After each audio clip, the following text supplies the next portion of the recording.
हाँ डियर देखो अभी ऑनलाइन में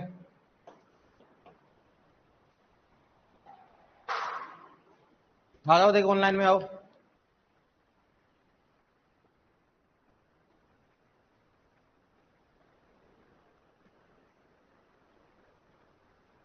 ऑनलाइन में आ जाओ, बता दो। वॉइस की प्रॉब्लम थी, दोबारा बता रहा हूँ शुरू से।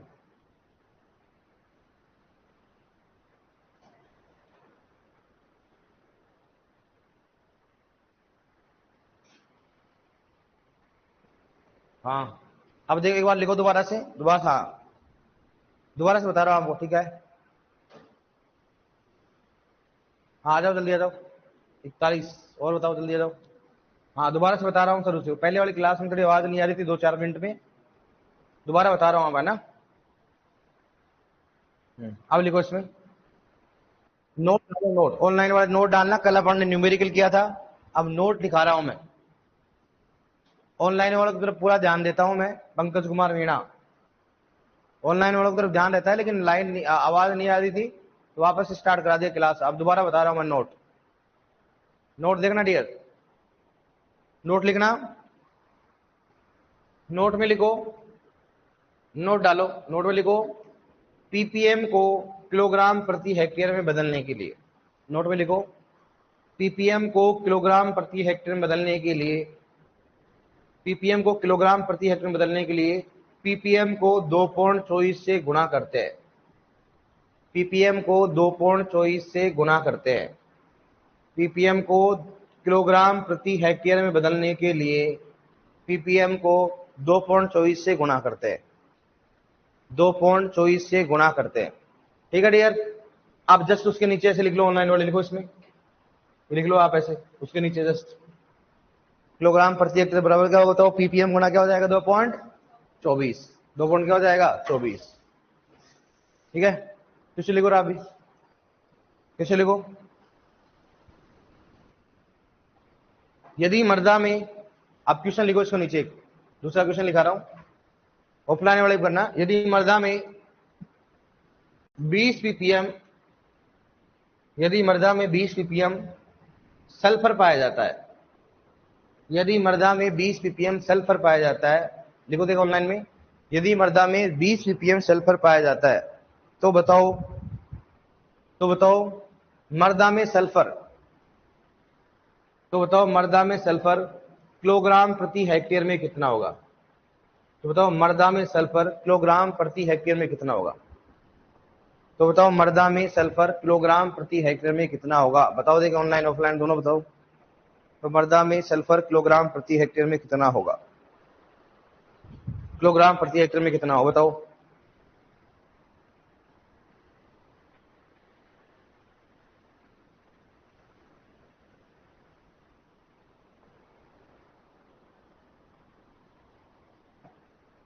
बताओ देखो ऑफलाइन, इतना तो कर लोगे ना आप, ये भी नहीं आ रहा है क्या।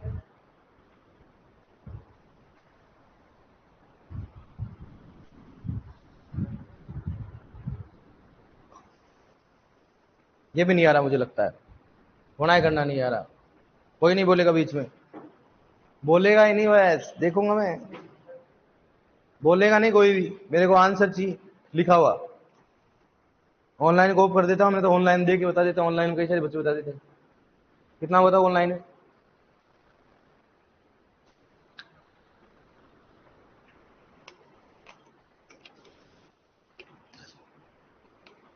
अब देख लो आप, ये हालत है आपकी। इतना सा गुणा नहीं हो रहा है, 1-2 मिनट का नहीं, 1 सेकंड का है। 44 मिनट, 44.8 है। हाँ बेटा, वाह रे वाह। अरे गेंडो इधर देखो आप, इतना इजी नहीं कर पाओगे। 20 पीपीएम बराबर क्या हो जाएगा, बीपीएम, पीपीएम गुणा क्या हो जाएगा 2.24। ऑनलाइन देखते कितना बताया, ऑनलाइन में देखे, ऑनलाइन में नहीं बताया। 44 देख लो, 44.8 ऑनलाइन में बता देते हैं। अब क्या करो, इस प्रकार से करो ना, कभी भी ऐसा हो ना पॉइंटों में, तो सबसे पहले क्या करोगे, जीरो से गुणा करना ही नहीं तो जीरो लगा दो, जीरो। बताओ क्या करोगे, 4 दूनी 8, 2 दूनी 4, 2 दूनी 4, ये है ना। कितना पॉइंट, 1 और 2, 1।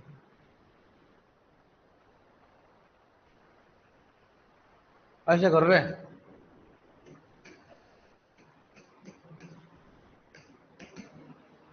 इतना इतना लंबा कौन करता है भाई? आप सर सीख गए कि नहीं सीखे? आप भैया बताओ, आप कैसे करोगे बताओ? हमेशा अगर पॉइंटों में कभी भी होता है ऐसा 2.80 या कितना भी होता है, जिसमें ये है, तो अपने को करना है 2.08 से करना है, ठीक है, या 2.0 करना है इसमें, ठीक है। 0.8 का तो कोई मतलब ही नहीं होता है, इसे करना है 2 से करना है मान लो, तो क्या करोगे आप? तो क्या करोगे, गुना कर दो, 0, 8 दूनी 16, 4 दूनी 5, 2 दूनी 4, अब कितने बड़े, 1 2 3 और 1 2 3, बस खत्म बात। इतना लंबा थोड़ा ना खींचना होता, लिखो इसको ऐसे कैसे। सीखो धीरे धीरे, आए कोई दिक्कत नहीं है, नहीं आए कोई दिक्कत नहीं, शॉर्ट में।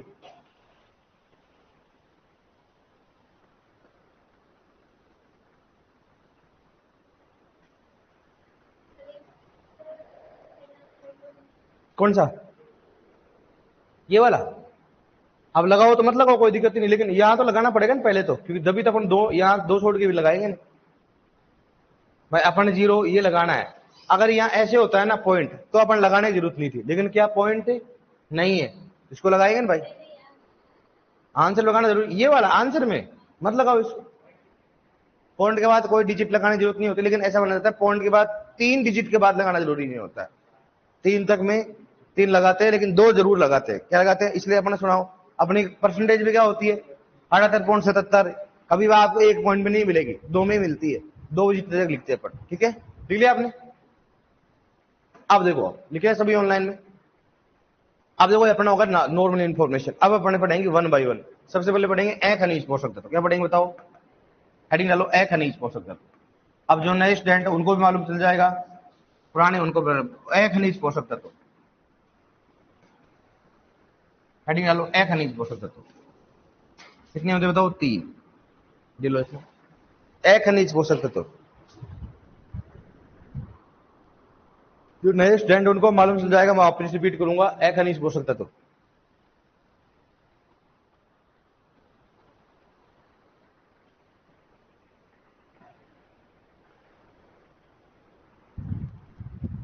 खनिज पोषक तत्व। अब सुनना इधर क्या होता है, देखो इधर। खनिज पोषक तत्व किसे कहेंगे? ऐसे पोषक तत्व जो कि मृदा से प्राप्त नहीं किया जाता। ऐसे एक तो है ना, आप नेक्स्ट टाइम से ध्यान रखना इस चीज। फैन को बंद कर दिया करो, कम किया करो। तुम एसी भी चलाते हो और फैन भी चलाते हो, क्या चलाते हो? हाँ, इसमें क्या होता है कि आवाज नहीं आती फिर। अब थोड़ा आ रही है आवाज? ऐसे लगता है जैसे कोई यहाँ पर क्या चल रहा है, हवाई जहाज चल रही है। ऐसे मेरा गला बैठ जाता है यार, मैं सोचता हूँ आवाज क्यों नहीं जा रही है। माइक वो लेके नहीं आता ना, माइक में 2 4 5 10 मिनट क्या माइक लेके आऊं? तो थोड़ा ध्यान रखा करो, कम रखा करो ऐसा, क्योंकि आपकी क्या चल रही है। इसको बंद कर दिया करो, देखो यहाँ से गर्म हवा आ रही है, इसलिए आपका रूम गर्म नहीं होता है, ठंडा नहीं होता। करना रे, इतना भी तेरे को नहीं करता है कि तू बोला था इसको। और आपकी एसी चल ही रही है, ऐसी ठंडी हवा दे रही कि नहीं दे रही है? इनको क्या है, इनको तो ठंड में मिल रहा है, कोई दिक्कत ही नहीं है। दे देखो आ रही कि नहीं आ रही, देखो एक बार टेस्ट करो, आ रही है ना? तो फिर तुम क्यों इतना पंखा चला रहे हो? क्या मतलब इंस्टीट्यूट को बर्बाद करना चाह रहे हो? हैं? तो 20,000 देंगे? नहीं तो फिर मास्टर को साथ लेके जाओ ना 20,000 में। किसा 20,000 दिया? वाह वाह, तुम तो बसंती वाला काम कर दिया कि नाच बसंती नाच, पैसा दिया है पैसा, ठीक है। अब बताओ, हाँ अब देखो बताता हूँ आपको। बताओ किसे कहेंगे बताओ? खनिज वे पोषक तत्व जो कि मृदा से प्राप्त है। तो कहां से प्राप्त किए जाते हैं बताओ? वायुमंडल से। कहां प्राप्त किए जाते हैं? वायुमंडल से। और वायुमंडल में कहां बताओ? जल प्लस क्या होता है? वायु। जल प्लस क्या होता है? वायु। कितने होते हैं बताओ? ये 3। कौन सा होता है? CH। सी कितना होता है? 45। 6 और 45। अब सुनना, क्या इन पोषक तत्वों को खाद व उर्वरक द्वारा दे सकते हैं क्या? नहीं दे सकते हैं, मतलब क्योंकि ये मृदा से प्राप्त नहीं किया जाते हैं, इसलिए अपन इसको कहां दिया जाता है? खाद व उर्वरक द्वारा नहीं दिया जाता है, खाद व उर्वरक द्वारा नहीं दिया जाता। समझ में आ गया? ये अपने करवा दिया था। अखनिज पोषक तत्व किसे कहेंगे? वे पोषक तत्व जो कि मृदा से प्राप्त नहीं किए जाते उसको बोलेंगे अखनिज पोषक तत्व कहा जाता है। और ये कहां से प्राप्त होते हैं? वायुमंडल से। कितने होते हैं बताओ? 3। कौन कौन से होते हैं? CHO होते हैं। अब बताओ इनमें से कौन सा पोषक तत्व खाद्य व उर्वरक द्वारा नहीं दिया जाता? CHO। कौन सा नहीं होता है? कार्बन, हाइड्रोजन और ऑक्सीजन। जो पुराने स्टूडेंट है, नए स्टूडेंट है, उनको भी समझ में आ गया, क्योंकि पढ़ेंगे तो आप समझ में आ जाएगा आपको क्या होता है। अखनिज पोषक तत्व की बात करते हैं। अखनिज पोषक तत्व क्या क्या बोलते हैं? संरचनात्मक पोषक तत्व कहा जाता है, आधारभूत कहा जाता है, मूलभूत कहा जाता है। पढ़ लेता ना अपने, कोई दिक्कत नहीं। अब क्या पढ़ेंगे बताओ? खनिज पोषक। इसी बात करें अपन खनिज।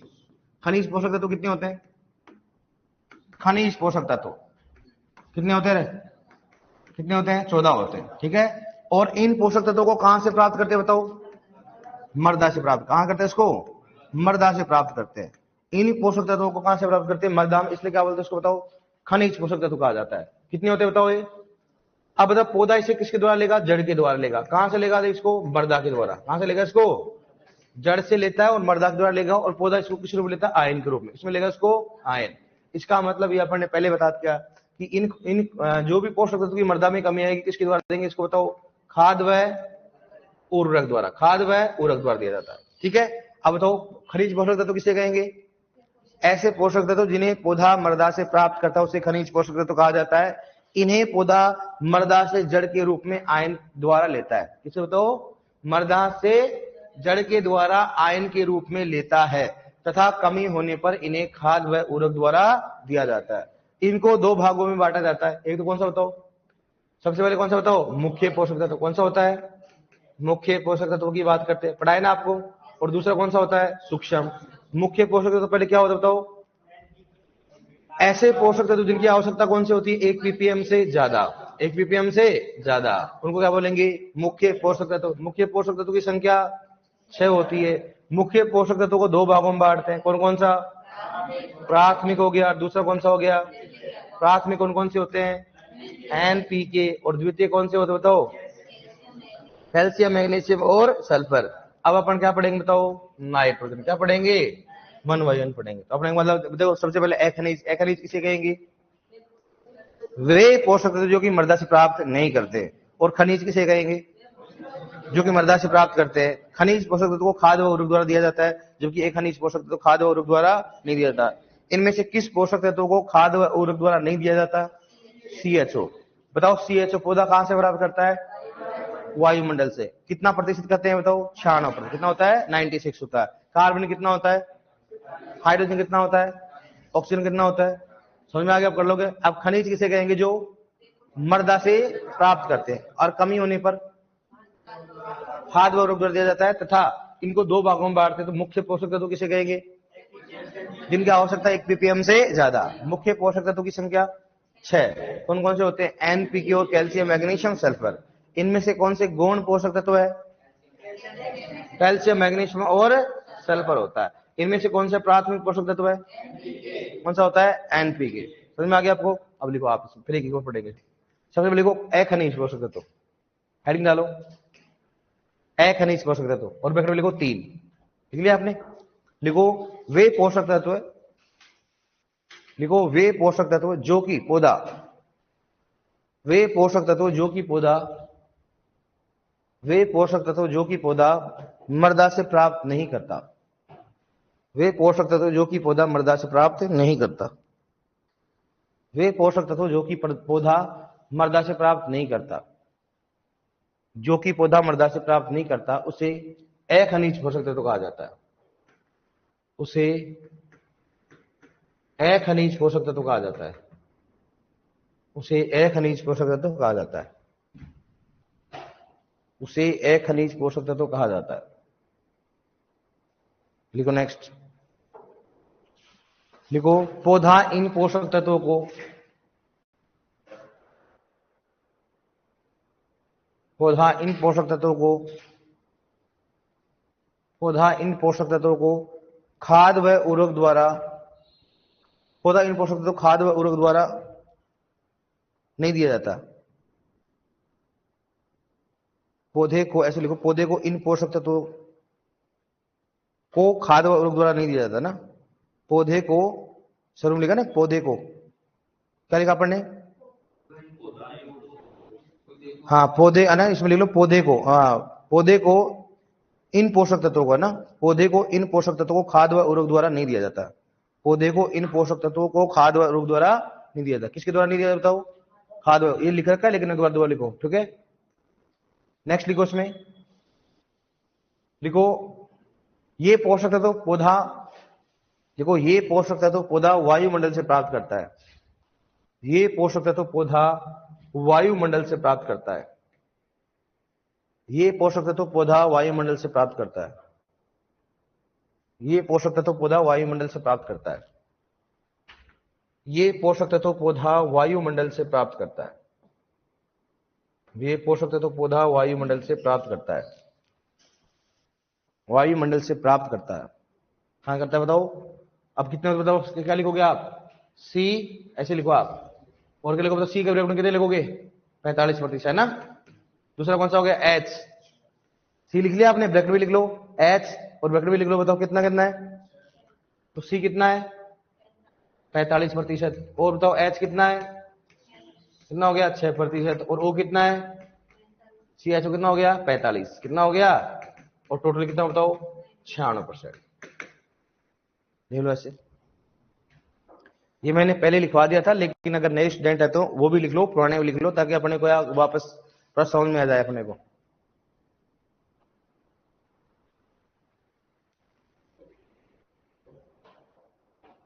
सभी को लिखना है, नए पुराने सभी को लिखना है। लिख लिया, अब क्या लिखो बताओ, दूसरा कौन सा है, कौन सा हो गया, खनिज पोषक तत्व, लिखो अब खनिज पोषक तत्व, लिखो खनिज पोषक तत्व, खनिज पोषक तत्व लिखो, इसमें हेडिंग डालो, खनिज, खनिज हेडिंग डालना है ना, खनिज पोषक तत्व लिखो, क्या लिखो बताओ, इसमें ब्रैकेट में क्या लिखना, देखो कितने होते हैं 14, खनिज पोषक तत्व के ब्रैकेट में लिखो 14, खनिज पोषक तत्व लिखो, ठीक है। लिखो वे पोषक तत्व, लिखो वे पोषक तत्व, वे पोषक तत्व जिन्हें जिन्हें पौधा मृदा से प्राप्त करता है, वे पोषक तत्व जिन्हें पौधा मृदा से प्राप्त करता है, वे पोषक तत्व जिन्हें पौधा मृदा से प्राप्त करता है, मृदा से प्राप्त करता है, उसे खनिज पोषक तत्व कहा जाता है, उसे खनिज पोषक तत्व कहा जाता है, उसे खनिज पोषक तत्व कहा जाता है, उसे खनिज पोषक तत्व कहा जाता है, उसे खनिज पोषक तत्व कहा जाता है। लिखो नेक्स्ट, लिखो मृदा में कमी होने पर इन्हें, लिखो नेक्स्ट, मृदा में कमी होने पर इन्हें, मृदा में कमी होने पर इन्हें खाद व उर्वरक द्वारा दिया जाता है, मृदा में कमी होने पर इन्हें खाद व उर्वरक द्वारा दिया जाता है, मृदा में कमी होने पर इन्हें खाद व उर्वरक द्वारा दिया जाता है, मृदा में कमी होने पर इन्हें खाद व उर्वरक द्वारा दिया जाता है, खाद व उर्वरक द्वारा दिया जाता है। लिखो नेक्स्ट, पौधा इन्हें, नेक्स्ट लिखो, पौधा इन्हें मृदा से, पौधा इन्हें मृदा से जड़ के द्वारा, पौधा इन्हें मृदा से, पौधा इन्हें मृदा से जड़ के द्वारा, जड़ के द्वारा आयन के रूप में लेता है, जड़ के द्वारा आयन के रूप में लेता है, जड़ के द्वारा आयन के रूप में लेता है,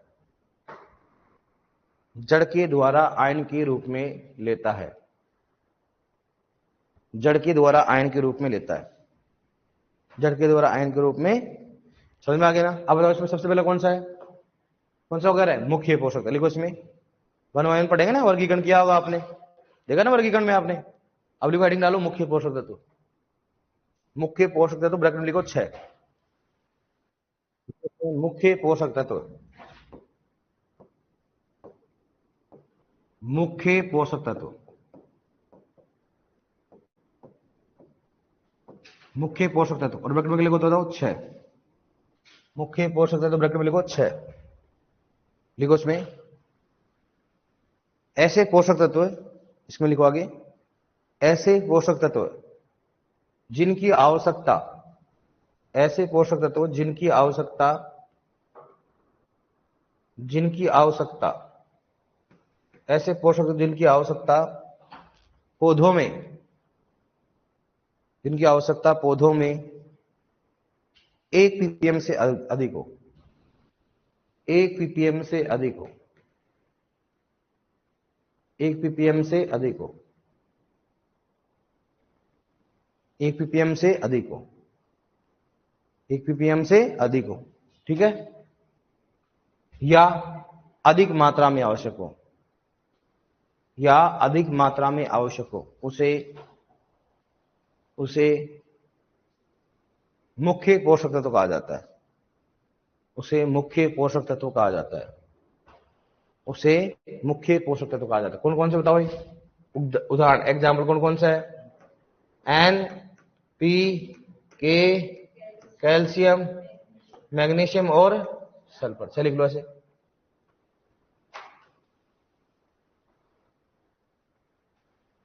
एनपीके, कैल्शियम, मैग्नीशियम कौन सा हो गया? सल्फर। एनपीके, कैल्शियम, मैग्नीशियम और सल्फर, ठीक है। अब बताओ इसमें सबसे पहले कौन सा बताओ? प्राथमिक कौन सा हो गया?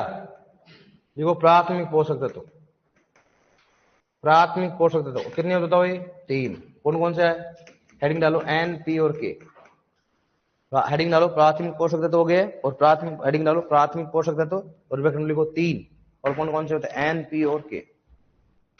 प्राथमिक पोषक तत्व बराबर लिखो एन, पी, के। प्राथमिक पोषक 3 कितने होते बताओ? 3। कौन कौन से होते हैं? एन, पी और के। अब आपने वर्गीकरण तो पढ़ा होगा ना पहले, पढ़ाया ना मैंने पोषक तत्व वर्गीकरण, क्या क्या बताया उसमें बताओ? खनिज, खनिज बढ़ाया ना आपको मैंने। खनिज और कौन सा हो गया? खनिज। खनिज को कितने भागों में बांटा गया? 2 भागों में, मुख्य और सूक्ष्म। मुख्य और मुख्य कितने होते हैं? 6। सूक्ष्म कितने होते हैं? 8। अपन वापस से मुख्य पोषक 2 भागों में बांटा गया, प्राथमिक और, बताया कि नहीं बताया अपन? एक बार टेबल देखो आप, देखो पीछे लिखा है मैंने, देखो आप टेबल, जिसको पुराने स्टूडेंट लिखा हो तो टेबल देखो आप, मैंने लिखा रखा पूरा ही चार्ट बना रखा। अपने पड़ोस को दिखाओ, जिसको नया स्टूडेंट उनको भी दिखाओ, आप दिखा रखा ना। आप देखो, आप फर्स्ट में देखो, दूसरे पेज में देखो, आप लिख रखा नहीं लिख रखा बताओ? आप लिखा रखा ना? देखो इनको दिखाओ, जो भी नए हैं उनको लिखा रखा ना आपने? ये टेबल लिखाई, इसलिए अपन बता रहे हैं प्राथमिक क्या होता है, द्वितीय क्या होता है। देखो आप अब लग लग अक्षर ये कैसे करा रहे हो आप, इसलिए मैंने पहले इसको चार्ट बना दिया था मैंने आपको। तो 1 बाय 1 कर रहे हैं अपन, पहले अपन चार्ट बना दिया था, इसलिए आपको लग रहा है सर ये क्या है ऐसा, क्योंकि पहले अपन चार्ट बना चुके हैं कि प्राथमिक कौन सा होता है, द्वितीय कौन सा होता है, मुख्य क्या होता है, ये बता चुके हैं अपन। अपन 2 सारणी बनाई, इंडेक्स बढ़ाई। मैंने पहले बोला था आपको, आते क्यों बोलता हूं मैं कि हमेशा अपने नोट्स लिख लो, आप लिख लो नोट्स। हमेशा आप विकलांग रहोगे, वरना क्या रहोगे आप?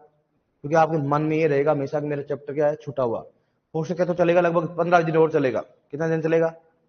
15 दिन और चलेगा वो, कम से कम 10 दिन तो चलेगा। कितनी तारीख, कितने हो गए? 10 हो गए ना, तो लगभग 10-12 दिन चलेगा। भी कितने दिन चलेगा? 10-15 दिन, इसलिए बोला बीच में संडे भी आएगा 2।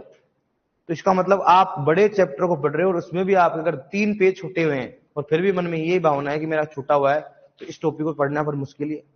सबसे लेंथी टॉपिक यही होता है। इसलिए मैंने आते क्या बोलता हूं आपको, आते क्या बोला मैंने आपको? सबसे पहले स्टूडेंट, न्यू स्टूडेंट क्या बोलता हूं? अपने दोस्तों की कॉपी लेके लिखना, इसलिए बोलता हूं मैं, ताकि माइंड में आपकी क्या नहीं रहे, क्या मेरा छूटा हुआ। ऑनलाइन में मैं हमेशा ये बोलता हूं, ठीक है। तो ये चीज ध्यान रखना, इसलिए अपन पहले इंडेक्स पढ़ चुके हैं, प्राथमिक हो गया और द्वितीय। अब अपने क्या पढ़ा? प्राथमिक का क्या पढ़ा? कौन सा? एनपीके। अब इसको 1 बाय 1 पढ़ेंगे। तो सबसे पहले हेडिंग डालो नाइट्रोजन, देखो नाइट्रोजन, नाइट्रोजन एन, क्या पढ़े बताओ? नाइट्रोजन।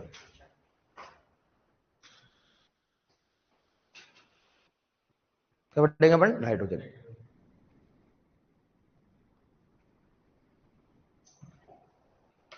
क्या पढ़ेंगे? नाइट्रोजन। अब इधर देखो, आप लिख लिया नाइट्रोजन सबने? अब देखो पुराने स्टूडेंट भी ध्यान दो, अब मैं क्या क्या पढ़ाया सब चीज इसमें ध्यान रखेंगे। अब पूरी पूरी चीज आ जाएंगे। अब देखो इधर, मैं बोलूं पौधा मुख्यतः, अगर बोलो पौधा सामान्यतः नाइट्रोजन किस रूप में लेता है? सामान्यतः किसमें लेगा बताओ? क्या बताया मैंने? NO3 माइनस व NH4 प्लस, NO3 माइनस व NH4 प्लस। NO3 माइनस कौन सा हो गया? NH4। पौधा सामान्यतः नाइट्रोजन NO3 माइनस व NH4 प्लस के रूप में लेता है, ठीक है, पहली बात। लेकिन पौधा जो होता है वो नाइट्रोजन मुख्यतः किस रूप में लेता है बताओ? NO3 minus. किस में लेता है बताओ? NO3 लिखा रखा मैंने आपको, लिखा है ना आपको कि पौधा हमेशा आयन के रूप में लेता है। आयन में कौन सा होता है? धनायन व ऋणायन। तो एकमात्र ऐसा पोषक तत्व जो किसमें लेता है बताओ? धनायन व किसमें लेता है? ऋणायन के रूप में। लिखा है कि नहीं लिखा है मैंने? बताओ। मैंने आपको बोला कि पौधा मुख्यतः नाइट्रोजन किस रूप में लेता है? नाइट्रेट। सामान्यतः नाइट्रेट व अमोनियम। सभी की सभी पौधे मुख्यतः नाइट्रोजन किस रूप में लेते हैं? नाइट्रेट। लेकिन अपवाद, इसकी बात करते हैं अपवाद। अपवाद कौन से बताओ? धान, कौन सा हो गया? गन्ना, और कौन सा हो गया? आलू। धान, गन्ना, आलू ये नाइट्रोजन को किस में लेते हैं बताओ? अमोनियम के रूप में। किसमें लेते हैं इसको? NH4+ के रूप में। किसमें लेते हैं इसको? NH4+। धान, गन्ना और आलू। एग्रोनॉमी कौन सा? धान, गन्ना और आलू। ये हमेशा नाइट्रोजन किस रूप में लेते हो? NH4+ के रूप में। किसमें लेते हैं इसको? NH4+। सभी की सभी पौधे नाइट्रोजन मुख्यतः किस रूप में लेते हैं? NO3-। लेकिन अगर पूछा जाए अपवाद गुण कौन सा है? धान, गन्ना और आलू किसमें लेते हैं? NH4+। इसका मतलब कई बार ऐसे क्वेश्चन पूछते हैं कि धान का पौधा मुख्यतः नाइट्रोजन किस रूप में लेता है? NH4+। किसमें लेता हो? NH4। धान का पौधा किसमें लेता हो? NH4+ का रूप में लेता है कि नहीं लेता है? अगर पूछे बताओ गेहूं का पौधा नाइट्रोजन किस रूप में लेगा? NO3-। मतलब सभी के सभी पौधे किसमें लेंगे? लेकिन अपवाद कौन सा हो गया? धान, गन्ना और आलू किसमें लेगा? NH4+। अब सुनना, पौधा जो नाइट्रोजन होता है वो किसमें लेता है बताओ? धनायन व ऋणायन। क्या संयुक्त रूप से लेता है क्या या असंयुक्त रूप से है? संयुक्त है संयुक्त? किसको मालूम है संयुक्त असंयुक्त क्या होता है? ये तो मुझे मालूम, आप थे यहाँ पर, कौन कौन नहीं था? संयुक्त में मैं पढ़ाया जब, संयुक्त असंयुक्त में बताया आपको थे आप। संयुक्त क्या होता है बताओ? साथ साथ, मतलब क्या होगा? देखो नाइट्रोजन को N लिखते कि नहीं लिखते? लेकिन इसके साथ में क्या है? ऑक्सीजन। इसके साथ में क्या है? हाइड्रोजन। तो साथ में क्या हो गया? संयुक्त हो गया। अलग अलग का मतलब क्या होता है? मतलब पोटेशियम के लिखते हैं और पौधा किस रूप में लेता है इसको बताओ? K+। तो कौन सा होगा बताओ? असंयुक्त हो गया। तो पौधा इसको किस रूप में बताओ? संयुक्त। कौन सा बताओ? संयुक्त हो गया। कौन सा? धनायन ऋणायन कौन सा हो गया? धनायन ऋणायन दोनों होता है, कौन सा होता है? संयुक्त। कौन सा होता है बताओ? संयुक्त होता है। समझ गए ना आप? कौन सा होता है? संयुक्त होता है। अब बताओ मेरे को, ये जो पौधा होता है, जो भी पौधे होते हैं, ऐसे पौधे जो नाइट्रोजन को नाइट्रेट के रूप में लेते हैं उसको बोलते हैं नाइट्रोफिलिक पादप। क्या बोलते हैं उसको? नाइट्रोफिलिक पादप। क्या बोलेंगे उसको? तो नाइट्रोफिलिक पादप। ठीक है। ऐसे पौधे जो कि नाइट्रोजन किसके रूप में लेते हैं? अमोनियम के रूप में, बोलेंगे एमिनोफिलिक पादप। क्या बोलेंगे उसको बताओ? एमिनोफिलिक पादप। एमिनोफिलिक पादप। क्या बोलेंगे बताओ उसको? एमिनोफिलिक पादप। ऐसे पादप जो कि नाइट्रोजन को किसके रूप में लेते हैं? नाइट्रेट। उसको क्या बोलेंगे बताओ? ऐसे पादप जो कि नाइट्रोजन को अमोनियम के रूप में, उसके बोलेंगे बताओ? एमिनोफिलिक। अब मैं बोलूं बताओ इनमें से कौन सा एमिनोफिलिक पादप है? कौन सा बताओ? धान, गन्ना और आलू। अगर पूछे धान कौन सा पौधा होता है? एमिनोफिलिक पादप होता है। तो ऐसे पादप जो नाइट्रोजन को नाइट्रेट के रूप में लेते हैं उसको क्या बोलेंगे बताओ? नाइट्रोफिलिक पादप। ऐसे पौधे जो नाइट्रोजन को अमोनियम के रूप में लेते हैं उसको क्या बोलेंगे बताओ? एमिनोफिलिक पादप। क्या बोलेंगे उसको? अमीनोफिलिक पादप। अब सुनना, क्या ये अगर बात करें धातु है क्या? धातु छोड़ो आप। अब बताओ इसमें नेक्स्ट बात करें, इसमें सूचक पौधा कौन सा होता है? सूचक पौधा नाइट्रोजन का कौन सा बताओ? फूल गोभी व फूल गोभी व पत्ता गोभी। ठीक है, पत्ता गोभी। मृदा में स्रोत क्या होता है? मृदा में स्रोत तो क्या होता है बताओ? क्या होता है? कार्बनिक पदार्थ। क्या होता है बताओ? कार्बनिक पदार्थ। कार्बनिक पदार्थ। अब बताओ आप, इसमें मैंने क्या क्या नहीं बताया आपको? सब बताया बताया बताओ। ये भी बताया मैंने, ये भी बताया आपको मैंने, ये भी बता रखा है और ये भी बता रखा है और ये भी बता रखा है। बताओ क्या अलग है इसमें? थोड़ा बहुत अलग है ना? आएगा नहीं? बताओ आप। अब सबसे इंपॉर्टेंट इंट्रोडक्शन क्वेश्चन होता है, और ये किस पीएच में उपयुक्त माना जाता है? 6 से 8। किसमें होता है? 6 से 8 पीएच। ठीक है। अगर मृदा में प्राप्त होगा नाइट्रोजन, अगर जिस मृदा का पीएच 6 से 8 है तो वहां पौधा आराम से नाइट्रोजन ले सकता है। बताओ पहला काम क्या होता है इसका? दोबारा बताऊं सामान्य जानकारी। पौधा मुख्यतः नाइट्रोजन, नाइट्रेट। सामान्यतः नाइट्रेट व अमोनियम। धान का पौधा, सभी पौधे मुख्यतः नाइट्रोजन। अपवाद धान, गन्ना, आलू किस रूप में लेते हैं? अमोनियम। किसमें लेते हैं इसको? अमोनियम। पौधा नाइट्रोजन संयुक्त है संयुक्त? धनायन ऋणायन दोनों। कौन सा लेता है? दोनों होता है। सूचक पौधा मृदा में स्रोत कार्बनिक पदार्थ होता है। अगर बात करें तो कि इनमें से कौन सा एमिनोफिलिक पादप है? धान, गन्ना और आलू। क्यों कहते हैं इसको? क्योंकि ये पौधा नाइट्रोजन किस रूप में लेता है, इसको अमोनियम के रूप में। यहां तक क्लियर हो गया। ये तो सामान्य जानकारी। क्या पढ़ेंगे, सामान्य जानकारी। कोई भी पोषक तत्व पढ़ेंगे सबसे पहले क्या पढ़ेंगे, उसकी सामान्य। उसके बाद क्या पढ़ेंगे, नाइट्रोजन के कार्य। नाइट्रोजन के कार्य, मृदा में नाइट्रोजन के कार्य क्या क्या होते हैं सुनना। मृदा में नाइट्रोजन के कार्य क्या क्या होते हैं सुनना। सबसे पहले बात होती है कि यह एमिनो अम्ल, इसकी बात करते हैं, तो यह एमिनो अम्ल व प्रोटीन के निर्माण में सहायक होता है।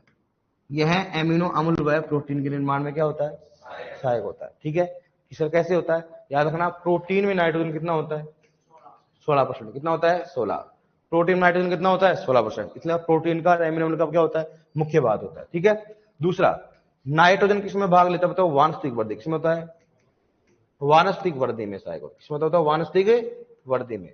याद रखना, हमेशा जो नाइट्रोजन होता है वानस्पतिक वृद्धि में क्या होता है, सहायक। देखा करो, अगर पौधे में यूरिया डालते हैं ना, एकदम से क्या होती है, वृद्धि होती है। कारण क्या होता है, नाइट्रोजन होता है। क्योंकि नाइट्रोजन का कार्य क्या होता है, वानस्पतिक विभाग में क्या करना, वृद्धि करना। आप देखो ना, जब भी अगर फसल की कटाई करते हैं चारे वाले की, एक बार यूरिया डाल देते हैं, एकदम से क्या होती है, वृद्धि क्या होती है, तेज होती है। तो नाइट्रोजन का कार्य क्या होता है, वानस्पतिक वृद्धि में क्या होता है, सहायक। थर्ड बात करता हूं, ये हरेपन, किसकी बात करते हैं, ये हरेपन के लिए क्या होता है, उत्तरदायी होता है। हरेपन के लिए उत्तरदायी होता है। और अगर आए ऑप्शन में सबसे पहले कौन सा होता है, मैग्नीशियम। और मैग्नीशियम नहीं, क्या करोगे आप, नाइट्रोजन। मुख्यतः कौन सा बताओ, मैग्नीशियम। और कौन सा होता है, उसके बाद कौन सा होता है, नाइट्रोजन। इसका भी कारण बताएं क्यों होता है। नेक्स्ट, यह है क्लोरोफिल, इसकी बात करते हैं, यह है क्लोरोफिल व यह क्लोरोफिल व पोरफायरिन। यह क्लोरोफिल व पोरफायरिन वलय के निर्माण में सहायक होता है। बताओ किसमें, बताओ, यह क्लोरोफिल व पोरफायरिन वलय के निर्माण में सहायक होता है। आपको मालूम, पौधे में हरापन किसके कारण होता है, क्लोरोफिल के कारण। किसके कारण होता है, सुना होगा ना आपने। मैं बोलो बताओ, मिर्ची में तीखापन किसके कारण होता है? मिर्च में बताओ, तीखापन किसके कारण होता है? और उसमें लाल रंग किसके, पीला हरा रंग किसके कारण होता है? अरे मिर्च में तीखापन किसके कारण होता है? Capsicum, capsicum. हाँ, किसी को नहीं, हम नहीं आ रहा है वैसे, ऐसे दे रहे फार्म, ऐसे करे। अब तो लड़की, बताओ कौन सा है? कैप्सिसिन। कौन सा होता है, कैप्सिथीन नहीं होता। कौन सा होता है, कैप्सी। मिर्ची लगती कैसे करते हैं अपन, ऐसे याद रखो आप, कैप्सिसिन। और मिर्ची में हरापन किसके कारण होता है, हरा रंग किसका होता है? ओरिजिन। और मिर्ची में लाल रंग किसके कारण होता है? अरे दादा, मिर्ची में लाल रंग तो होता है कैप्सिथीन, और कैप्सिसिन के कारण क्या होता है, तीखापन। और मिर्ची में हरापन होता है क्लोरोफिल के कारण। किसके कारण होता है? अरे दादा, मैंने बोला हरेपन के लिए क्या उत्तरदायी होता है, पत्तियों का हरापन किसके कारण होता है, क्लोरोफिल के कारण होता है। जिसका भी हरा रंग किसके कारण होता है? लेकिन आपको तो मुझे मालूम दो ही चीजें आती है, एक तो कैप्सिथीन और कैप्सी। अब एक का तो मुझे मालूम था कॉन्फिडेंस के साथ, इनका तो तीखापन का तो याद है, क्योंकि उसमें तो याद कर रखा है, ऐसे याद कर रखा है। अब दूसरा सोचेंगे, दूसरा होता है। अब चाहे इनको लाल रंग दो चाहे हरा रंग दो, इनको तो मतलब बताना आंसर क्या देना है, कैप्सिथीन देंगे। इसलिए मैं बोल रहा था, लेकिन आपको तो भी मालूम नहीं है, नहीं जाने के आप जानते नहीं हो क्या? बोला करो ना आप, जोर से बोला करो, आवाज ऐसे बुलंद होनी चाहिए आवाज। सही बात है कि नहीं, बताओ। ऐसे मतलब ऐसा लग रहा है जैसे आप 4 दिन से बुखार हुआ हो है। ऐसे लगता है आपने खाना नहीं खाया। खाते हो बराबर खाना, हॉस्टल रहते हो ना आप, तो खाना बराबर खा रहे हो ना, है ढंग से? हाँ, 7 रोटी लिया करो, एनर्जी नहीं रहती, ऐसे बैठे जैसे कोई मर गया हो। नाइट्रोजन फॉस्फोरस लाल रंग होता है। अरे थोड़ा एनर्जी रहनी चाहिए। गांव में आप करोगे, आप बेस हो गांव के, आप जाओगे ना ऑफिसर बन के, तो आप सबसे प्राइम हो। आपके आधार मीटिंग लोगे ना, बड़े बड़े नेता आएंगे, कोई भी आएगा ना, तो सबसे पहले आप होगे वहां पर। कि आप अगर मान लो कुछ भी हो गया ना, सबसे पहले सुपरवाइजर रिस्पॉन्सिबल होता है। सुपरवाइजर कौन है? किसी कुछ भी करना सुपरवाइजर से मना के चलना पड़ता है। और आप ऐसे बैठे रहोगे, हाँ साहब बीज मिल रहा है, मिल रहा है साहब, मिल रहा है? ऐसे थोड़ा एक्टिव रहा करो ना आप। ऐसा ना ऐसे मरी मरी जाओगे आप, सर 3 दिन खाना नहीं खाया, नवरात्र चल रहे, नवरात्र। अरे अरे नवरात्र से क्या मतलब, उनको एनर्जी होनी चाहिए कि नहीं होनी चाहिए बताओ। आजकल लड़कियां तो कुश्तियों में कितनी आगे पहुंच रही हो, और आप वजन क्या हो गया? ये तो आपकी खाने की कमी है, ये खून की कमी है, या फिर खाने में मतलब लेना नहीं चाहते खाना आप। नहीं सर गुरुजी हम डाइट पे, ऑन द डाइट सर, हम बहुत मोटे हो गए। क्या हो गए? तो just we want to diet. अरे ऐसा तो नहीं है ना, ऐसा करना ही मत। वैसे आप ऑलरेडी इतने पतले रहते हो, आंधी तूफान राजस्थान बहुत आते हैं। मालूम चला इधर सर, इधर इधर इधर फीस, हाँ इधर देखो आप है, मालूम चला आंधी आ गई और सर सर सर ये जंगला सर। ऐसा तो नहीं, ऐसा बोला करो आप, बुलंद रहा करो आप, तो देश की आवाज हो आप। सही बात है कि नहीं है? अब ये तो इनकी तो मजबूरी है बैठना चुपचाप। है इनको मालूम गुरुजी एक बार छूट देख के तो बताओ हमारे, एक बार आप चाहे 2 दिन रोटी मत दो, लेकिन हमारे को डेली डेली एक बार आधा घंटे चिल्लाने दिया करो हमारे को, थोड़ा गला साफ हो जाए। कि घर पे कि घर पे सर मौका मिल रहा है, यहाँ पर हम 4-5-10 दिन हो गए जो घर पे चिल्लाते ना, मौका नहीं मिल रहा। आते हैं चले जाते हैं, ऐसे लगता है आजकल कंठा ही खत्म हो गया। प्रैक्टिस हो जानी चाहिए हमारे, हैं इसलिए बोलता हूँ थोड़ा बोला करो आप, ऐसे साइलेंट नहीं रहना। सही बात है कि नहीं है? अगर ऐसा नहीं करते तो हम आपको एसी से उठा देंगे वहां से, है सही बात है कि नहीं?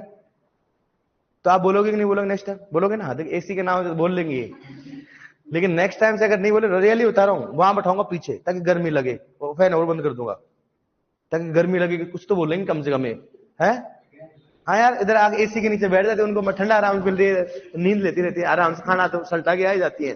और फिर ऐसे नाइट्रोजन नाइट्रोजन नाइट्रोजन मुख्यतः नाइट्रोजन एटो 3 के रूप में लेता है लास्ट की लाइन ही बोलती है। मैं चिल्ला चिल्ला के पागल हो जाता हूँ कि यह एम्यूनो मतलब प्रोटीन के निर्माण में सहायक होता है, और ये लास्ट में बोलती है होता है। क्या होता है? सही है। हाँ राबड़ी कमी है सर, लड़कियां का केवल स्टार्टर खाती है। पाइल और स्टार्टर देखो भाई, लड़की स्टार्टर ही खाती है, स्टार्टर समझ रहे हो आप? हाँ देख लो आप इधर, कमजोरी है स्टार्टर, कुछ नहीं रखा स्टार्टर, सिर्फ स्टार्टर में लिखा ढंग से सलटाओ जितना सलटा उसको। ये देखो आप, इनको मालूम है कि भाई सब्जी अच्छी नहीं बनी, तो भी ऐसे सोचते हैं कि मुझे मालूम है कि नहीं खाऊंगा दुख पाऊंगा, इसलिए उसमें छाट डाल के और सलटा लेते हैं। आदत तो इसमें है, मैं तो खुद ही खा लेता हूं ऐसा। जिस दिन अगर सब्जी खराब होती है तो मैं, कड़ी नहीं होती कड़ी, कड़ी में क्या डालो आप, क्या डालो उसमें? छाछ डाल दो, या छाछ में कड़ी डाल दो, फिर देखो आप मजा अलग हो जाता है पीने का। अगर आपको लगता है अरे कड़ी, मैं आपको एक ट्रिक बताता हूँ, कड़ी अनलिमिटेड है कि नहीं है? सभी को बता देना आप, कड़ी अनलिमिटेड होती है ना आपके मेस में, ठीक है?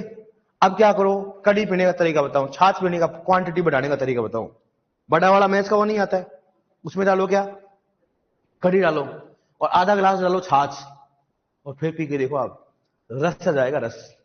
फिर वापस कड़ी लेके आओ, फिर क्या डालो उसमें, छाछ, फिर पियो, देख लो मजा आ जाएगा। आप भी करना ऐसा है, आज करके देखना मजा आ जाएगा। मैं सही बोल रहा हूं आपको, क्योंकि प्योर छाछ पीते हैं तो मजा नहीं आता, उसमें देखा करो अलग टेस्ट आता है। मैं ऐसा ही करता हूँ, इसलिए लड़कियों को थोड़ा रहू। क्या बताओ पहला कार्य क्या है इसका? अरे पहला कार्य क्या बताओ, देखे अरे सभी सभी हम बताओ, एमिनो मतलब प्रोटीन के निर्माण में सहायक, मैंने बोला था, मैं बोला लास्ट में बोलती है सहायक होता है। ये मानसिक वृद्धि में क्या होता है? सहायक है। मैं बोल रहा हूँ लास्ट में बोलती है। ये हरेपन के लिए क्या होता है? क्या होता है हरेपन के लिए? क्या होता है? उत्तरदायी। क्या होता है? तो ये मुख्य था। और ये क्या होता है? क्लोरोफिल में पोरफायरिन वलय के निर्माण में क्या होता है? सहायक। कि सर पोरफायरिन क्या होता है कि यहाँ पर एक वलय होती है ऐसे, इसमें मैग्नीशियम के चारों तरफ क्या होता है? नाइट्रोजन, नाइट्रोजन और नाइट्रोजन, और कौन सा होता है? नाइट्रोजन। मतलब मैग्नीशियम क्या होता है? बीच में होता है, और नाइट्रोजन क्या होता है? चारों। इसको बोलते हैं पोरफायरिन वलय। क्या बोलते हैं इसको? और पोरफायरिन से क्या बनता है? क्लोरोफिल बनता है। क्या बनता है? क्लोरोफिल। इसलिए इसका मुख्य तो कौन सा बताओ? मुख्य कार्य, मुख्य भाग तो कौन सा बताओ? नाइट्रोजन। और नाइट्रोजन क्या होता है बताओ? सहायक। क्या होता है? सहायक। अगर पूछे बताओ हरेपन के लिए या क्लोरोफिल के निर्माण में मुख्य कौन सा है? मैग्नीशियम। और सहायक कौन सा है? इसलिए मैं बोला हरेपन के लिए मुख्य कौन सा है और सहायक कौन सा बताओ, इसलिए बोला मैंने। समझ में आ गया आपको? नेक्स्ट जो कार्य होता है कि इसे अपन गुण, क्या होता है? गुणवत्ता युक्त पोषक। किस बात करते हैं? गुणवत्ता युक्त पोषक तत्व होता है। क्या होता है ये? यह गुणवत्ता युक्त पोषक तत्व होता है। और ये गुणवत्ता किसके लिए होता है? चारे वाली। किसके लिए होता है बताओ? चारे वाली व सब्जीदार। किस बात करते हैं? सब्जी वाली फसलों में। और सब्जी कौन सा बताओ? पत्तीदार। किस बात करते हैं? पत्तीदार। मतलब यह पत्तीदार तथा चारे वाली फसलों के लिए गुणवत्तायुक्त पोषक तत्व होता है। और वैसे गुणवत्तायुक्त पोषक तत्व कौन सा बताओ, कौन सा होता है? पोटेशियम। कौन सा होता है? पोटेशियम। अगर क्वेश्चन आए कि इनमें से कौन सा पोषक तत्व गुणवत्तायुक्त पोषक तत्व कहलाता है, कौन सा बताओ? है पोटेशियम। अगर पूछे बताओ कि चारे वाली या पत्तीदार सब्जियों के लिए कौन सा गुणवत्तायुक्त पोषक तत्व कौन सा हो गया? नाइट्रोजन। कारण क्या होता है, जब आप मार्केट से अगर सब्जी लाने जाते हो और धनिया लेने जाते हो तो पीला पीला लेके आते हो, बताओ सफेद वो मतलब थोड़ा पीला पीला या फिर हरा हरा? गुणवत्ता देखते हो कि नहीं देखते हो आप? सही बात है कि नहीं है? अगर हरा होगा तो गुणवत्ता क्या होती है? अच्छी मानी जाएगी। पीला क्या होगा तो खराब मानी जाएगी। इसलिए क्या बोलते हैं बताओ? ऐसे अगर चारे वाली फसल हो, अगर आपने खरीदनी हो तो अपने बोले भाई एक तो ये अपने पास और एक ही है, बताओ कौन सा खरीदोगे? कौन सा खरीदोगे आप? एकदम हरीदार। इसका मतलब हरीदार और पत्तीदार सब्जियों को लेके आए गुणवत्तायुक्त होता है। और अगर केवल गुणवत्तायुक्त पोषक तत्व पूछे क्या करोगे आप? समझ में आएगा नहीं? बताओ पहला कार्य क्या होता है? एमिनो अम्ल प्रोटीन के निर्माण में सहायक होता है। दूसरा वंश की वृद्धि में सहायक होता है। तीसरा मुख्य रूप से कौन सा होता है? मैग्नीशियम। और उसके बाद कौन सा होता है? यह क्लोरोफिल व पोरफायरिन वलय के निर्माण में। नेक्स्ट कौन सा होता है? गुणवत्तायुक्त पोषक तत्व। किसी लिए तो गुणवत्ता बताओ, चारे वाली व पत्तीदार सब्जियों के लिए होता है। और वैसे गुणवत्तायुक्त कौन सा होता है? पोटेशियम। क्वेश्चन ऐसे आता है, इनमें से कौन सा पोषक तत्व एमिनो अम्ल के निर्माण में होता है, सहायक होता है? ऐसे क्वेश्चन पूछते हैं। या इनमें से कौन सा पोषक तत्व पौधों में हरेपन के लिए उत्तरदायी होता है? मैग्नीशियम। उसके बाद कौन सा होता है? या इनमें से कौन सा पोषक तत्व पौधा में वांछित वृद्धि में सहायक होता है? ऐसे क्वेश्चन आए। कर लोगे आप इसमें? डन? यहां तक कोई दिक्कत नहीं है? लिखो आप। डन डना डन नहीं करते हो तुम। लिखो नाइट्रोजन में, लिखो सबसे पहले लिखो उसमें पौधा इसे, लिखो पौधा इसे NO3 माइनस, पौधा इसे सामान्यतः ऐसे लिखो, पौधा इसे लेटर लिख लिया, लिखो पौधा इसे NO3 माइनस व पौधा इसे NO3 माइनस व NH4 प्लस व NH4 plus NH4 plus NH4 plus संयुक्त रूप से लेता है। संयुक्त रूप से लेता है। संयुक्त रूप से लेता है। सही बात है कि नहीं बताओ? देखो नेक्स्ट,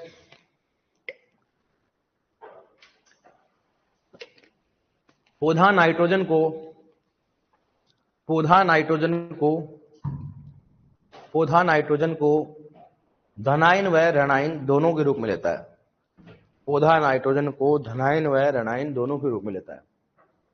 पौधा नाइट्रोजन को धनायन व ऋणायन दोनों के रूप में लेता है।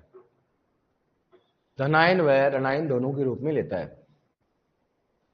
धनायन व ऋणायन दोनों के रूप में लेता है। धनायन व ऋणायन दोनों के रूप में लेता है। धनायन व ऋणायन दोनों के रूप में लेता है। लिखो नेक्स्ट, पौधा मुख्यतः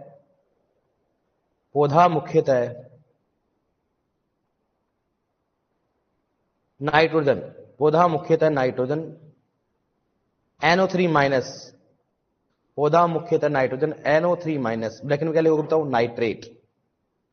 पौधा मुख्यतः नाइट्रोजन NO3 माइनस, ब्रैकेट में लिखो नाइट्रेट के रूप में लेता है। पौधा मुख्यतः नाइट्रोजन NO3 माइनस के रूप में लेता है। पौधा मुख्यतः नाइट्रोजन NO3 माइनस के रूप में लेता है। लिखो नेक्स्ट, अपवाद। लिखो अपवाद। कौन कौन सा अपवाद कौन सा है? लिखो अपवाद, लिखो धान कोमा गन्ना कोमा आलू। धान कोमा गन्ना कोमा आलू। धान कोमा गन्ना कोमा आलू। ठीक है यार? लिखो नेक्स्ट, लिखो ये पौधे, इसके आगे लिख लो सही। देखो ये पौधे नाइट्रोजन NH4 प्लस, ये पौधे नाइट्रोजन NH4 प्लस, और ब्रैकेट में क्या लिखो? ब्रैकेट लिख लिया NH4 प्लस है ना, ब्रैकेट में क्या लिखोगे बताओ? अमोनियम। ये पौधा नाइट्रोजन NH4 प्लस, ब्रैकेट में क्या लिखोगे? अमोनियम। अमोनियम है ना, अमोनिया नहीं होता, क्या होता बताओ? अमोनियम के रूप में लेते हैं। के रूप में लेते हैं। अब मैं अलग से लाइन और लिखा रहा हूं कि भूल जाओगे आप कि धान का पौधा नाइट्रोजन मुख्यतः किस रूप में लेके बताओ? अमोनियम। लिखवाई देता हूं क्योंकि भरोसा नहीं है आपका। ये पौधे को छोड़ दोगे आप, अमोनियम पढ़ लोगे आप डायरेक्टली। देखो धान का पौधा, देखो धान का पौधा नाइट्रोजन, धान का पौधा नाइट्रोजन NH4 प्लस के रूप में लेता है। धान का पौधा नाइट्रोजन NH4+ के रूप में लेता है। धान का पौधा नाइट्रोजन NH4+ के रूप में लेता है, NH4+ के रूप में लेता है। ठीक है, लिखो नेक्स्ट। लिखो सूचक पौधा। सूचक पौधा का नाम बताओ। सूचक पौधा लिखो फूल गोभी व पत्ता गोभी। ये नाखून किस लिए बढ़ा रखे आपने है? ऐसे तो बुथनियों के नहीं होते। दिखाना एक बार नाखून, दिखाना एक बार। और भगवान, ये नाखून कहाँ है? मैं सोच रहा हूँ ये बांडी कैसे है। एक नाखून काट लेना कल, नहीं अगर लड़की आपस में लड़ने की तो किसी को डाल देगी तो ये कल नाखून कट जाएंगे। नहीं काट ही लेना इनको। अरे भगवान, ये देखो आप एक बार दिखाना नाखून दोबारा से, दिखा ये। पढ़ने वाले स्टूडेंट नाखून रखते बताओ आप। ये देखो, ये भी देखो, ये कोशिश करी बढ़ाने की। देखो आप, ये क्या है फिर ये? अच्छा ये ऐसे है। फिर मैं अभी क्या है, छोटी हूं थोड़ी तो छोटा नाखून है, जिससे बड़ी जाऊंगी तो बड़ी नाखून कर लूंगी मैं। भगवान बाप। लिखो नेक्स्ट। सूचक पौधे क्या? फूल गोभी और पत्ता गोभी। लिखो नेक्स्ट। इसमें मृदा में स्रोत। मृदा में स्रोत क्या होता बताओ। लिखो मृदा में स्रोत बराबर लिखो कार्बनिक पदार्थ। मृदा में स्रोत बराबर क्या लिखोगे? कार्बनिक पदार्थ। मृदा में स्रोत बराबर लिखो कार्बनिक पदार्थ। लिख लिया ना? मृदा में स्रोत लिखो। नेक्स्ट सूचक पौधा क्या लिखा अपने? फूल गोभी और पत्ता गोभी। अब लिखो मृदा में स्रोत क्या लिखोगे? कार्बनिक पदार्थ। मृदा में लिखो कार्बनिक पदार्थ। लिखो नेक्स्ट। लिखो उपयुक्त पीएच। उपयुक्त पीएच। पीएच मतलब समझ गए ना आप? उपयुक्त पीएच है। मृदा के स्रोत में लिखो कार्बनिक पदार्थ। मृदा के स्रोत में लिखो कार्बनिक पदार्थ। देखो मैं दोबारा बोल रहा हूं आपको, जैसे मैं समझाता हूं ना तो आप मैक्सिमम क्या याद रखो। मैं जब समझाऊं उस समय याद हो जाना चाहिए। क्या हो जाना चाहिए? जब मैं आपको लिखाऊं तो आपको क्या हो रहा हो? रिवाइज। जैसे कई बोलते हैं हम रफ में लिखते हैं फिर में लिखते हैं। आप ये सोचो कि मैं यहां पर क्या कर रहा हूं, पढ़ा रहा हूं आपको, रटा देता हूं पूरा पूरा, माइंड करो। जब मैं लिखा था तो क्या कर रहे हो आप? उसको माइंड में रिवाइज ही कर रहे हो उसको आप। ये ध्यान रखो आप। ठीक है, मृदा में स्रोत क्या होगा बताओ? कार्बनिक पदार्थ। उपयुक्त पीएच कितना होता है बताओ? 6 से 8। कितना हो गया? 6 से 8। 6.8 नहीं 6 से 8। लिखो वे पौधे जो कि, नेक्स्ट लिखो वे पौधे जो कि नाइट्रोजन, वे पौधे जो कि नाइट्रोजन नाइट्रेट के रूप में लेते हैं। वे पौधे जो कि नाइट्रोजन नाइट्रेट के रूप में लेते हैं। वे पौधे जो कि नाइट्रोजन नाइट्रेट के रूप में लेते हैं उसे उसे नाइट्रोफिलिक पादप कहा जाता है। उसे नाइट्रोफिलिक पादप कहा जाता है। लिख रखा है मैंने। उसे नाइट्रोफिलिक पादप कहा जाता है। उसे नाइट्रोफिलिक पादप कहा जाता है। क्या बोलेंगे बताओ? उसको नाइट्रोफिलिक पादप कहा जाता है। देखो नेक्स्ट। उसे नाइट्रोफिलिक पादप कहा जाता है। जैसे बताओ कौन कौन है जैसे में? जैसे कौन कौन है बताओ? गेहूं, गेहूं थोड़ा ना, वो धान होगा। हाँ सॉरी, जैसे गेहूं कौन सा हो गया? गेहूं हो गया, बाजरा, गेहूं बाजरा मक्का, कोई भी ले लो आप, है ना। लेकिन बाजरे का पूछ रखा है एक बार, बाजरा कौन सा होता है? नाइट्रोफिलिक। ठीक है, देखो नेक्स्ट। समझ आ गया ना कौन से होते हैं? जो भी सारे पौधे कौन से होंगे? नाइट्रोफिलिक होंगे। देखो वे पौधे जो कि नाइट्रोजन, नेक्स्ट पॉइंट डालो, वे पौधे जो कि नाइट्रोजन अमोनियम के रूप में लेते हैं। वे पौधे जो कि नाइट्रोजन अमोनियम के रूप में लेते हैं उन्हें वे पौधे जो कि नाइट्रोजन अमोनियम के रूप में लेते हैं उसे एमिनोफिलिक पादप कहा जाता है। उसे एमिनोफिलिक पादप कहा जाता है। उसे दिख रहा का देखो आप, मैं दिखा दो। उसे एमिनोफिलिक पादप कहा जाता है। उसे मतलब क्या बोलते हैं उसको? एमिनोफिलिक पादप कहा जाता है। उसे एमिनोफिलिक पादप कहा जाता है। उसे एमिनोफिलिक पादप कहा जाता है। जैसे जैसे बताओ कौन कौन सा हो गया? धान गन्ना और आलू। जैसे धान गन्ना और आलू। जैसे धान गन्ना और आलू। जैसे धान गन्ना और आलू। ठीक है डियर? ओके, आनी प्रॉब्लम है? चलिए कोई प्रॉब्लम? ढंग से खाना क्या क्या, थोड़ा एनर्जी रहा करो। ऐसे मतलब दिल्ली डाली बैठा करो। नौकरी में तो बराबर का हिस्सा आपका, तो कम से कम एनर्जी रखा करो। आप सुपरवाइजर बन गए तो आप पोस्टिंग आपके लग गई वहां जैसलमेर में, कहां लगी आपकी? जैसलमेर। फिर कैसे करोगे आप?